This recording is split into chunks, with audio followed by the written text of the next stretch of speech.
Como você pode conhecer a vontade de Deus? Capítulo 1. O homem interior, o verdadeiro eu. O autor do livro de Provérbios afirma: o espírito do homem é a lâmpada do Senhor. Provérbios capítulo 20, versículo 27 na Bíblia NVI. Em outras palavras, Deus nos ilumina e guia por meio do nosso espírito. Nós, contudo, buscamos orientação em muitos meios, exceto por intermédio do Pai. Usamos os nossos sentidos, embora ele não tenha dito que nos guiaria por meio deles. Também procuramos usar a nossa perspectiva intelectual, mas o Altíssimo nos disse: o espírito do homem é a lâmpada do Senhor. Sendo assim, ele age em nosso espírito para nos guiar. Somos seres espirituais. Apesar de termos uma alma e vivermos em um corpo, pois fomos feitos à semelhança do Criador, cujo próprio Filho afirmou que Deus é espírito.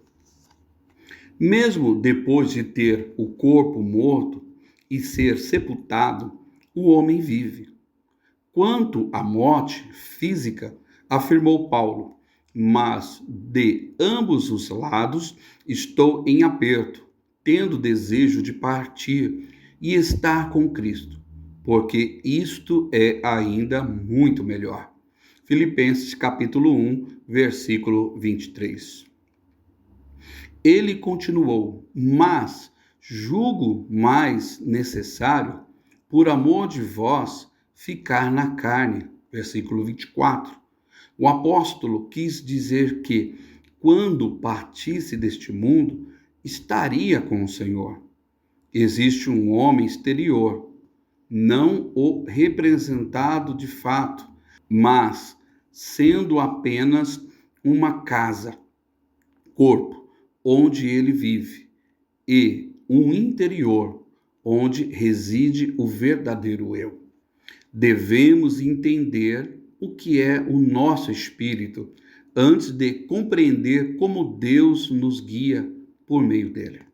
O homem interior, ou, como disse Pedro, o homem encoberto no coração, 1 Pedro capítulo 3, versículo 4, parte A, é o espírito de um indivíduo, a quem a Bíblia alude toda vez que se refere ao coração.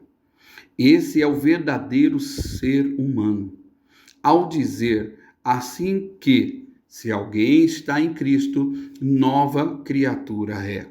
2 Coríntios, capítulo 5, versículo 17. Paulo se referiu ao eu, o interior, ao verdadeiro ser humano. Nós não recebemos um corpo novo quando renascemos, porém, o nosso eu verdadeiro foi renovado em Cristo. Algumas descrições são vagas e confusas, ao ponto de ser mais apropriado apenas repetir o que a Bíblia diz. Paulo orou assim pela igreja de Tessalônica: e o mesmo Deus de paz vos santifique em tudo, e todo o vosso espírito, alma, corpo, sejam plenamente conservados, irrepreensíveis, para a vinda de nosso Senhor Jesus Cristo. 1 Tessalonicenses, capítulo 5, versículo 23. Nesse versículo, ele transitou do homem interior para o homem exterior. Todavia, quase sempre, as pessoas com mais consciência física do que espiritual citam esse verso de modo errado, colocando o corpo antes do espírito. É preciso reverter a ordem e ser mais consciente espiritualmente. Não é possível entender o que Deus fala ao nosso espírito se não temos uma consciência espiritual. As coisas espirituais são incompreensíveis aos olhos humanos. Portanto, quanto mais conhecimento do Espírito nós tornarmos a ter, mais real a liderança do Senhor será para nós. Para alcançarmos isso, precisamos, primeiramente, enxergarmos-nos como um ser espiritual, que tem uma alma e habita em um corpo. Alguns estudiosos da Bíblia ficam assustados quando lhes pergunto qual é a diferença entre alma e espírito. E respondem não haver distinção entre os dois. Seguindo essa linha de pensamento, muitos pregadores usam ambos os termos indiscriminadamente, fazendo-nos crer que têm o mesmo significado. Eles não consideram que a palavra de Deus é viva e eficaz, e mais penetrante do que qualquer espada de dois gumes, e penetra até a divisão da alma e do espírito. Hebreus 4, capítulo 12. Segundo Paulo, se eu orar em línguas estranhas, o meu espírito ora bem, mas o meu entendimento fica sem fruto. 1 Coríntios, capítulo 14, versículo também 14. A razão é a parte da alma.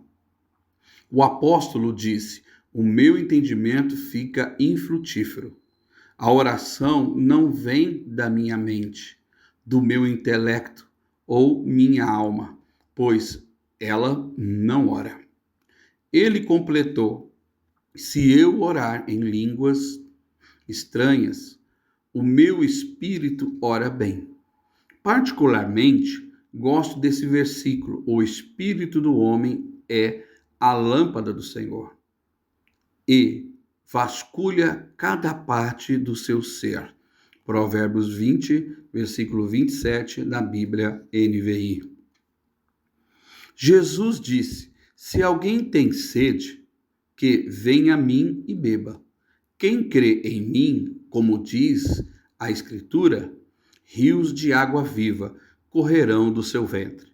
E isso disse ele do Espírito, que havia de se receber os que nele crescem, porque o Espírito Santo ainda não fora dado, por ainda Jesus não ter sido glorificado. João 7, versículo 37 ao 39. Como resultado do recebimento do Espírito Santo, rios de água viva correm em nosso interior. A oração em línguas vem do íntimo, porque se eu orar em línguas estranhas, o meu espírito, de fato, está orando. 1 Coríntios, capítulo 14, versículo 14, na linguagem de hoje. Renovando a mente. O homem espiritual, o homem interior, o verdadeiro eu, recebe a vida eterna e é uma nova criatura. Porém, ele ainda precisa lidar com a razão e as emoções que compõem a alma, os quais não são nascidos de novo, mas podem ser renovados.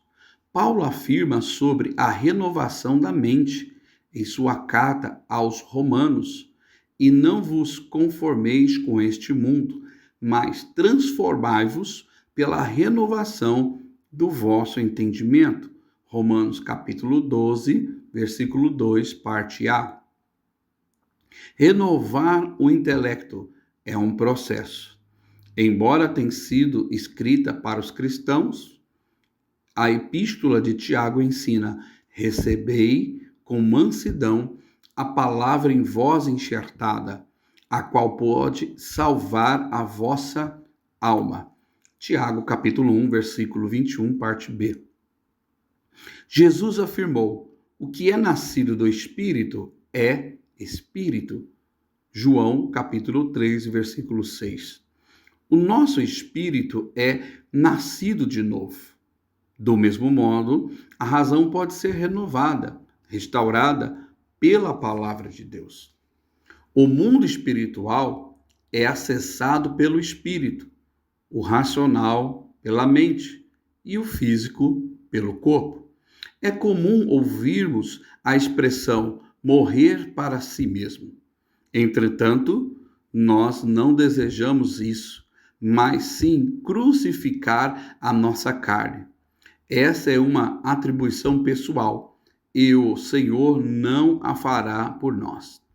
Paulo nos exortou: rogo-vos, pois, irmãos, pela compaixão de Deus, que apresentei o vosso corpo em sacrifício vivo, santo e agradável a Deus, que é o vosso culto racional. Romanos capítulo 12, versículo 1. Ele não disse morrer para si mesmo ou para a carne, e sim nos deu orientações quanto ao que fazer com o nosso corpo. Na primeira parte de Romanos, capítulo 6, versículo 13, o apóstolo alerta: nem tampouco apresentei os vossos membros ao pecado por instrumento de iniquidade. Mesmo após nascer de novo, o corpo insiste em continuar com os mesmos hábitos. Por isso, Paulo nos alertou e não permitimos isso. Em Cristo, o homem interior se faz nova criatura e deve dominar o homem exterior. Muitas pessoas têm um conceito errado acerca da alma e do espírito, porque não compreende o novo nascimento. Por meio dele, nós nos tornamos uma nova criatura em Cristo. O verdadeiro eu, o homem espiritual com quem o Senhor se relaciona, é uma nova criatura. Dele, as particularidades do velho homem, como a morte espiritual, a natureza maligna, o ódio e a mentira, já não habita mais. Agora resta o amor e a natureza divina. É justamente esse verdadeiro eu que devemos dominar o nosso ser e a quem devemos ouvir, pois Deus nos guia por intermédio dele, do nosso espírito.